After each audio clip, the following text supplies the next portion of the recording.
watching replays, reruns. I've seen a great many of them. Videos of the great Tohuku Earthquake and tsunami event. Remember that in history? 311, I think some people call it. It was one of the most devastating tsunamis recorded on YouTube.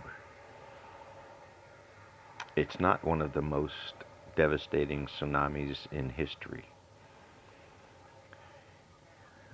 But when you look at that, when you watch these videos and understand nature has its own rules,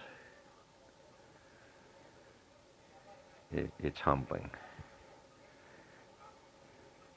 To watch the houses being washed away, so many homes. And the death toll was a tragedy, and yet it was so minor because they knew it was coming. They had warning. They are taught about this in nature's events and what she does. So when they hear the evacuation sirens, they take them seriously. So that earthquake set off a devastating series of events.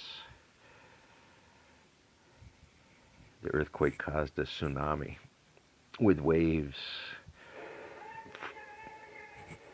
40 feet high.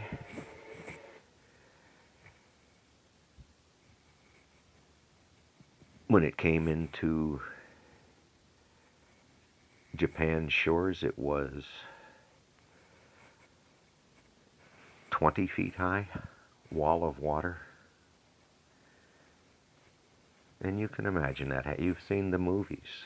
You've seen these things will do what they do. And inside of that story, inside of that, is a history of these events back through time. Before we were even here, these records were starting to be built long before we were here. We've built an insurance industry that knows of these cycles. We have federal and state and local agencies that understand disasters happen. So that earthquake was massive, undersea. It caused a tsunami that killed a lot of people. It destroyed dozens of massive chemical complexes along the coast, set them ablaze, washed over acres of farmland, washed over a nuclear power plant. Behind that nuclear power plant, on the walls of the cliffs before it was built, was the evidence of the last tsunami that had hit those shores. Just as we predict flooding events, United States USGS manages floodplains, predicts flooding levels. The rules are changing, but the rules are still valid. So